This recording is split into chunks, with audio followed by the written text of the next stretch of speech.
인류를 지배하는 인공지능 시스템. 이미 영화 속 이야기가 아닌 것 같습니다. 인공지능 기술은 세계적으로 갈수록 진화하고 있는데요.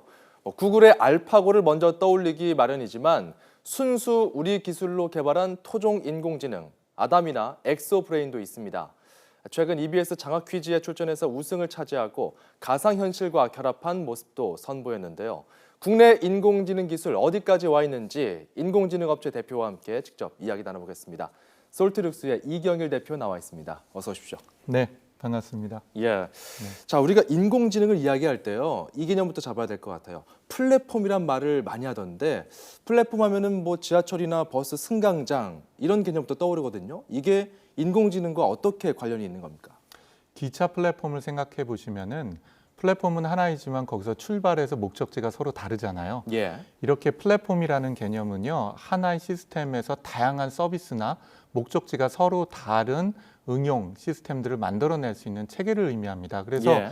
아담 플랫폼 같은 경우도 그 위에 다양한 로봇들이 만들어지거나 서비스들이 만들어질 수 있다는 걸 의미합니다. 아담이나 그리고 또 국내에서 최근에 선보였던 엑소브레인 같은 경우도 네. 그런 플랫폼이라고 이해하면 되겠습니까? 예, 그렇습니다. 거기에서 여러 가지 기술들이 이제 나올 수 있는 건데 그렇죠. 그중에서 우리가 인공지능 하면 사실 구글의 알파고가 떠오르거든요. 이세돌 네. 구단을 꺾었던 알파고나 IBM의 왓슨이 떠오르는데 우리 토종 기술로 개발된 인공지능 소개해 주시죠.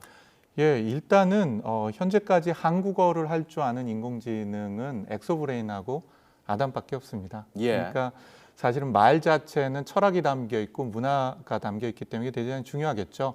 그리고 또 여태까지 인공지능은 강한 인공지능이 아니라 약한 인공지능이라 그래서 하나 부분만 전문적으로 할 수 있어요. 예. 그래서 구글의 알파고 같은 경우는 바둑만 둘 줄 알지 노래나 말을 할 줄 모르죠. 그런데 엑소브레인이나 아담 같은 경우는 말을 할 수도 있고 말을 알아듣고 퀴즈도 풀 수 있고 대화도 나눌 수 있는 시스템이라고 볼 수 있습니다. 네. 그럼 복잡한 문장이나 구어체 같은 것들도 다 해석이 가능하고 처리가 가능한 겁니까? 예, 그래서 사람 말을 기계가 이해하기 위해선 자연언어 처리라는 기술이 들어갑니다. 예. 그래서 문장을 자르고 그 문장을 이해하고 문장의 의미를 이해하는데요. 최근에 엑소브레인이나 아담이 퀴즈 문제를 풀었는데요. 그 퀴즈 사례를 한번 좀 보여드리겠습니다. 화면 네네. 잠깐 같이 보시죠. 굉장히 예. 긴 질문이죠. 그리고 이 문장의 목적이 뭐고 질문 자체를 이해하는 게 힘든데 예. 그러겠는데 델린저 현상 아닌가요? 저도 잘 모르겠지만 이 질문을 깊게 이해해서 답변을 기계가 만들어낼 수 있으려면은 이렇게 구어체나 긴 문장에 대한 이해가 굉장히 필수적인 거죠. 네. 자, 그리고 특히 인공지능 아담 같은 경우 가상현실, VR이라고 하죠. VR 기술과 같이 결합을 시켰다고 하던데 그건 국내에서 최초일 뿐더러 세계 최초라면서요?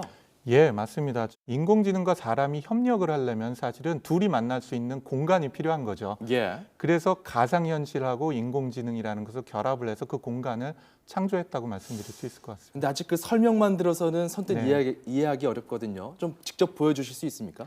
예, 저희 핵심 연구원이 같이 나와서 시연을 보이려고 하는데요. 네, 지금 뒤에 준비를 하고 있네요. 네, 보시는 거는 그 아담의 뇌입니다. 사람의 뇌처럼 마치 MRI나 CT 촬영하는 것처럼 아담의 뇌를 보는 건데요. 저렇게 빨간색으로 빛나고 있으면 막 생각을 하고 있는 것이고요. 예, 보시면은 아담의 뇌를 손으로 잡고 밑에서부터 좀 보기도 할게요. 저기 보시면 물결처럼 빛나는 게 다 신경망이거든요. 자, 그렇다면 저게 실질적으로 어떻게 우리 실생활에서 쓸 수 있는지 최근 이슈인 최순실 게이트다 이런 네. 것들도 직접적으로 처리하면 어떤 연산 결과가 나옵니까? 복잡한 질문도 할 수 있는데요. 말씀하신 최순실 게이트에 대한 걸 한번 물어보고 뇌 안으로 들어가 볼까요? 네. 최순실 게이트.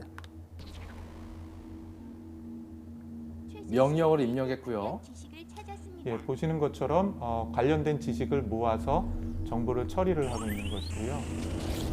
예, 안으로 들어가서 관련된 갤러리 같은 데를 들어가 볼 수가 있습니다.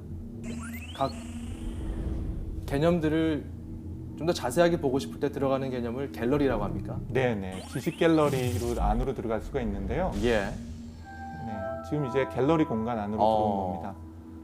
그러면 이제 정유라에 관련돼 있는 많은 지식이나 심지어는 동영상도 볼 수가 있고요. 관련된 지식을 볼 수도 있고 또 이 안에서 영화를 보거나 예. 혹은 TV를 보거나 아니면은 뉴스를 보는 것과 같은 행위가 다 가능한 거죠. 참 신기한데 사실 이것을 일반적으로 활용을 어떻게 할 수 있을까 이런 궁금증도 들어요. 이제 자율주행 자동차가 가면 안경을 쓰지 않고 자동차 안에가 이렇게 엔터테인먼트나 가상세계가 될 수가 있는 거죠. 예. 운전은 인공지능이 하고 사람은 그 안에서 이렇게 가상세계에서 다양한 엔터테인먼트를 즐길 수 있는 것들, 이런 형태처럼 굉장히 다양한 발전 가능성이 있다고 보여집니다. 정리하면은 다양한 도구를 통해서 인간이 활용할 수 있는 것이고요. 자, 그렇다면은 이게 우리의 삶을 어떻게 바꿀 것인가 사실 이런 점이 궁금하거든요. 의사 결정을 명확하게 하고 그다음에 합리적으로 하는데 인공지능이 지원을 해줄 가능성이 있습니다. 예. 교육 분야와 같은 쪽이나 또 로봇과 연계되면서 가상 환경에서의 고객 상담을 사람 대신에 해준다든지 또는 고객센터에서 상담원들이 기계하고 협력을 하면서 더 나은 결과를 만들어내는 등의 예. 상당히 큰 기여를 하리라고 보여집니다. 네. 아담 같은 인공지능만 하더라도 20년 정도 걸려서 개발한 걸로 알고 있거든요. 네.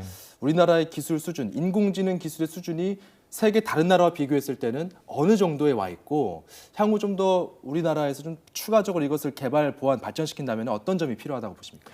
몇몇 원천 기술은 5년 이상 차이가 나고 있기도 해요. 네. 그런데 차이가 난다는 건 우리가 뒤처진다는 겁니까? 뒤처지고 있습니다. 아, 그렇군요. 그러고 엑서브레인하고 아담과 같이 언어 인지나 언어 부분의 인공지능은 굉장히 빨리 쫓아와서 예. 그 격차를 한 1, 2년 수준으로 많이 쫓아온 것 같아요.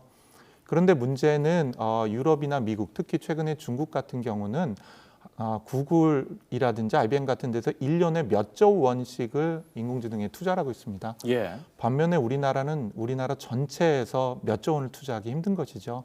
예를 들면 우리나라는 이제 제조업이라든지 컨텐트 부분이 강하니까 아니면은 국방이나 안전 부분 같은데 우리 세월호 같은 것들을 방지하기 위한 데에 인공지능 기술이 적용이 되는 것이 굉장히 중요하다고 생각을 합니다. 자, 인공지능의 진화 과연 어디까지 이루어질지 참 기대가 되는데 오늘 한 업체에 만나서 자세하게 우리 인공지능 기술의 현주소 살펴본 것 네. 같습니다. 오늘 말씀 고맙습니다. 네, 감사합니다.